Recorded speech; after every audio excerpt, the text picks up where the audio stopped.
Hindi. Ay, hindi. Yung kumpleto pag kami, Rita. Ay, Aidan. Ay, hindi. Iba. Marco. Ay, si Marco po. Oo, Marco. Pinaka-mahal si Marco. Ang daming nabasa. Oo, Marco. Marco po. May nabasa kami. Sino daw ang pinakamadali? Sino kaya? Dalawa. Hindi. Wait lang, may nadalaman. Ikaw din ba? Ito. Ito po ito yung patuloy na si Ate Mel yung pinakamadali. Late po ako matulog. Pag siya, nauna siya matulog sa akin. Nauna po siya matulog sa akin. Ito po, kuya, siya pinakamadaldal kasi pag matulog kami, natulog sabi niya, I love you, Ate Mel. So much.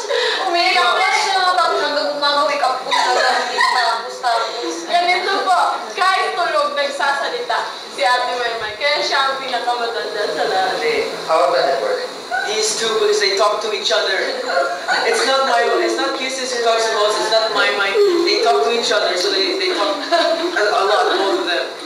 When we had the zombie task, the weekly task, the Halloween fair, we had to sleep in the girls' room, with the girls there as well.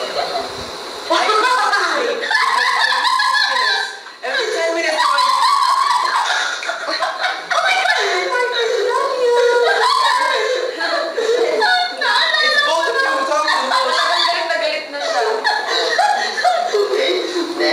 sino daw ang pinakamatakaw? Tchanan! Christian!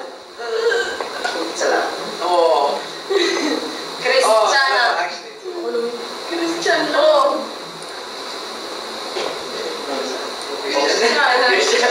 Christian. Sino ang pinaka-antukin? Ate May! Si Ate May! Ikaw! Yung red box, silang dalawa. Wait, no, my fell asleep when they were putting makeup on her one. So they were blusher. Sino ka ba? Si Christian po din. No, my. Si Rita. My can fall asleep standing up. Okay, next. Sino daw ang pinakamalakas mag-asar? Mag-asar? Christian! Si Christian. Grabe si Christian, kahit anong maisip niya, asar. Daguliwan. Asar is, Christian. At like na lang sila sinasabi talaga parang harapan si Christian. Nakasar niya kami matagi. And last, sino daw ang pinakamaningay sa mga housemates? Si Yong! Ay, oo. Si Yong.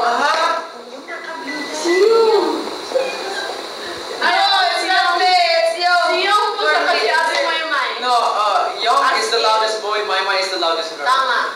Because every time Maymay talks to me, she shouts, Edward! Why are you so mean to me? So she always shouts. Because it's true. Example. Okay, next naman ito naman yung inihanda namin simpleng fast talk lang para sa inyo. Ito medyo mga slambok lang ito. Okay, number 1, what is the nickname only your family calls you? Ikaw, Maymay. Maymay. Igor. Kisses and ticks. What's your favorite color? Marami po Rainbow. Favorite Pinoy food? Wait lang.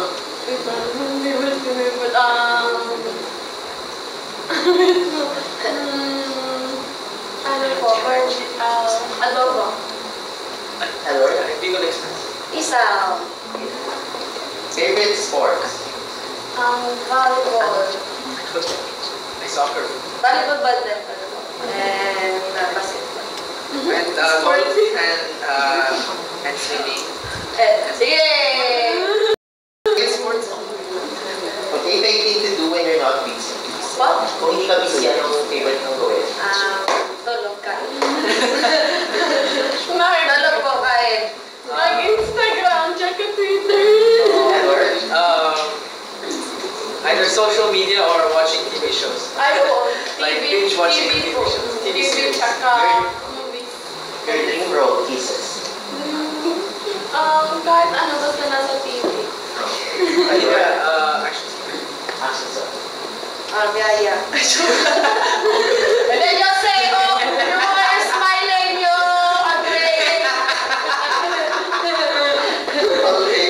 Kung hindi ka daw magiging artista, ano kaya ang magiging work or job mo? May Janitor. Siguro po sa office po o sa management siya. Ay, alter. Kisses. Doon sa hindi ko eh. Your favorite celebrity? Ay, wala na. Oh my gosh, teka lang. Okay, the question is this. Liza Lebron. Your kisses? Si kisses medyo na Favorite celebrity? Si Mark. Kim Cho. Kim Cho.